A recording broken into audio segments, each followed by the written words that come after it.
Hey everyone, what you're about to watch is the most valuable segments from my weekly Q&A, where new and experienced recruiters get together to ask questions and solve problems. If you want to join the next one, just click on the link in the description to join. It's completely free. You don't need to give me your email address, telephone number, or anything like that. And I'll personally be there to answer any of your questions. Oh, and I've also put together this recruitment starter pack for those in the beginning of their journey, which tells you exactly how to get your first client. You can grab that once you're in our community for free as well. All right, then let's get back into the video. So the best way to get clients, and I find this method works for any sector that you're in, is just first you need to map out, of course, the niche that you're doing. Let's say we've identified you're doing hospitality.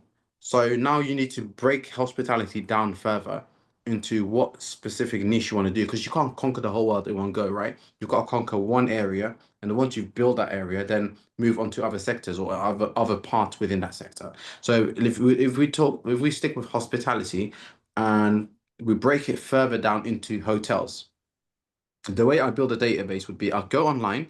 Now using AI is actually fantastic. You can automate a lot of the work where you just go on AI and chat GPT, for example, just be like, bring me a list of websites that I can find hotel directories, right? So then using these websites, what you want to do is click on the one by one. It may give you all the hotels in London, or gives you all the hotels in Liverpool, or it might specify it by region.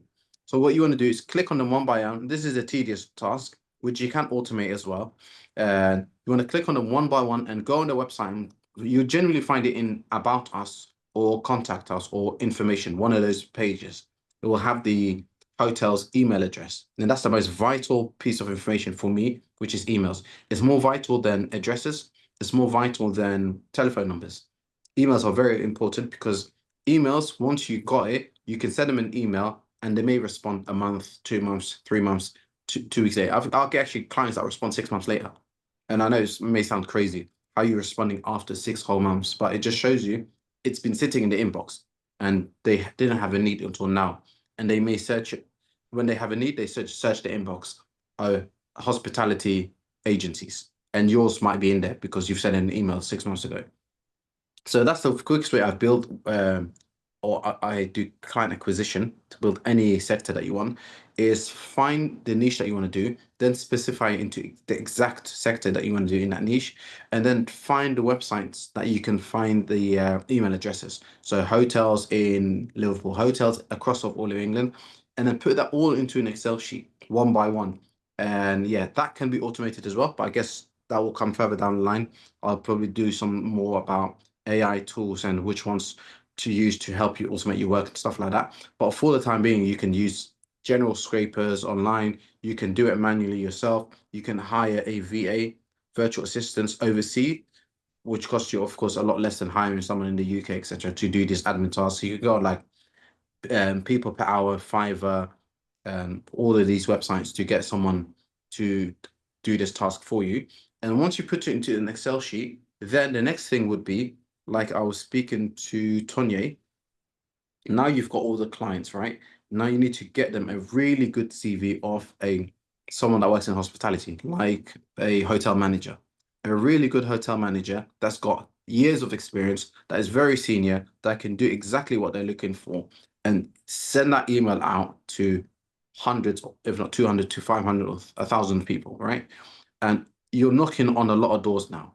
And you will get someone opening the door and say to you, hey, Jennifer, I'm looking for a hotel manager. Or hey, Jennifer, I'm not looking for a hotel manager, but I'm actually looking for a cook or a chef or a porter or a cleaner in my hotel.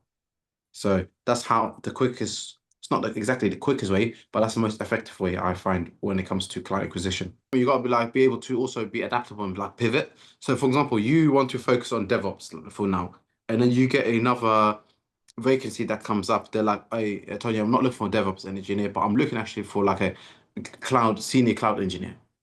Yes. Okay. Yeah. Now you're reaching out more than one IT niche now, and then trying to, because it's all similar. Like instead of calling around for DevOps engineer, you're calling for a cloud engineer, which is not far off in terms of the question you'll be asking will be similar. Are you available? What are you looking for? When you're asking the same sort of questions. Yeah. Okay, that's and then is the aim to spec out the candidate, get a response and book a meeting, as opposed to like get a response and then send the CV? Like, are you trying to book that meeting and then give them terms of business or? Don't give terms until you have real value to them because a lot of clients don't sign terms. They're afraid of terms. I'm not sure if you guys noticed. You send them terms, they won't sign them.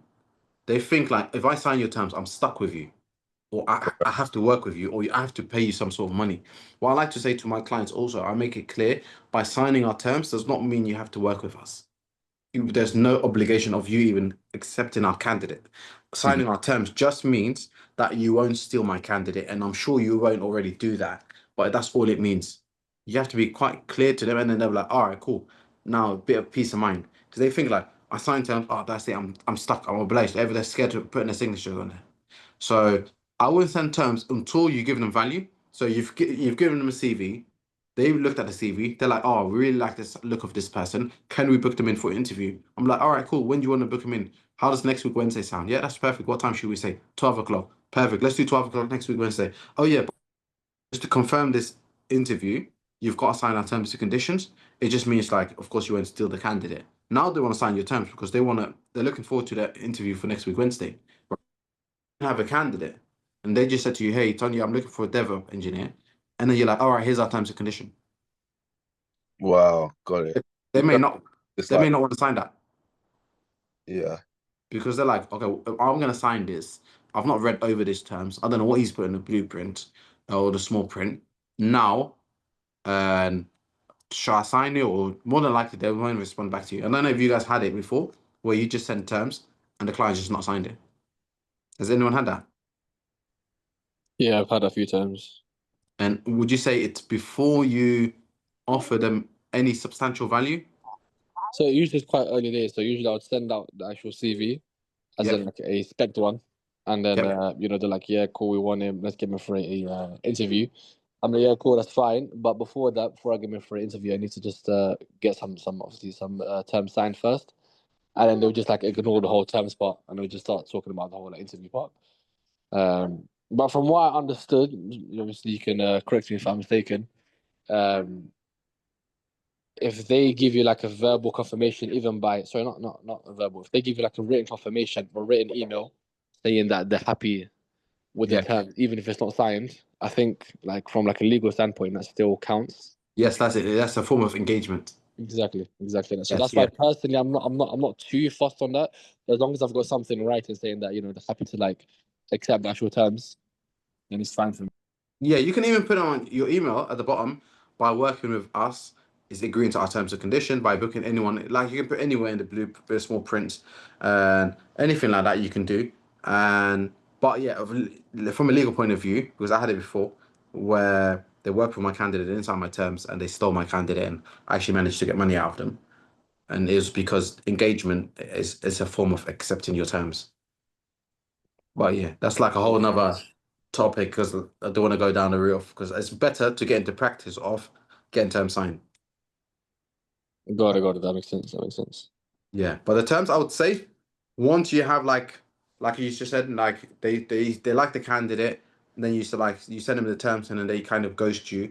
I would say if they like your candidate, just be like, let's book an interview. They say it's a date, then you mention the time and agree to it, and then send them and just says before I can send you the confirmation of the exact time and date. And I just need the term signed. They'll sign it because there's no reason for them not to sign it. perfect. Perfect. Yeah, no, I think that's all clear.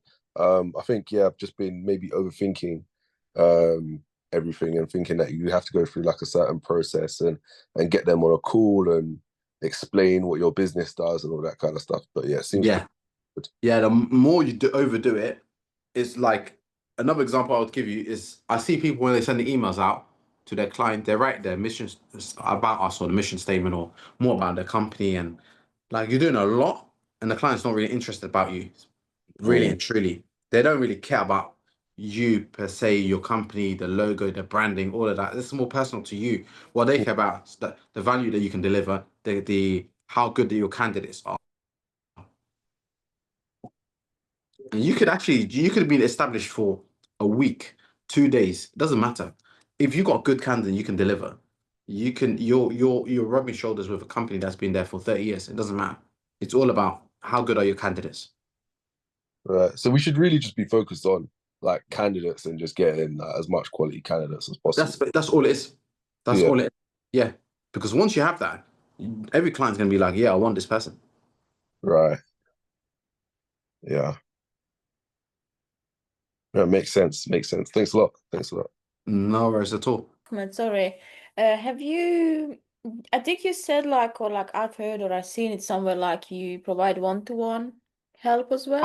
I used to. I'll be honest. I used to. So that even the courses I put on YouTube at one point, like about a year ago, a year and a half ago, I was like, I recorded them. I was like, let me put them into courses and sell the courses because I used to get a lot of people approach me, and they wanted to do like these courses. So I just thought, let me put it online and sell it. I tried to do that. I did, but then it was just too time consuming because once you sell a course, there is also a part of like the responsibility of following up with mentoring, coaching course and all of that, and it became too time consuming. So for the moment, I don't do any one-to-ones or I don't do any coaching, anything like that.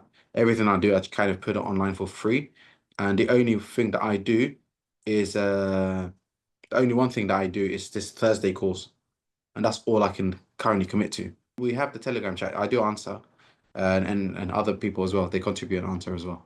Where can I watch the videos for all the steps? It's on YouTube. Ahmed, Cool. just one last question from you. Apologies, I know you were trying to keep it nice and short. If you weren't within the healthcare sort of space, what niche do you think that you'd probably most likely be in? And outside healthcare, I would say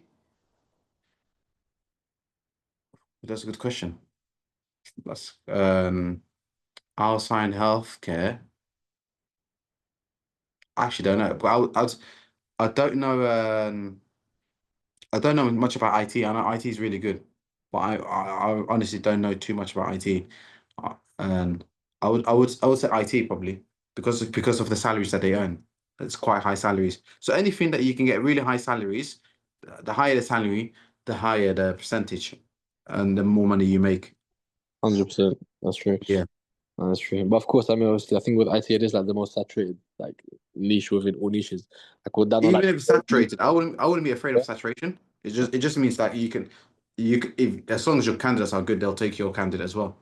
So that's a good sign. makes sense? Makes sense. Cool. Yeah. Cool. But the only thing about IT is just you got to learn the job Yeah. and yeah. Yeah. Cool. No, thanks for the call today, Ahmed. Thanks for taking the time out of your holiday. Appreciate No it. problem at all. I gotta get going. Yeah, I'll thanks see a lot, you guys man. soon, inshallah, next week, Thursday. Any questions? We'll put in the group as usual.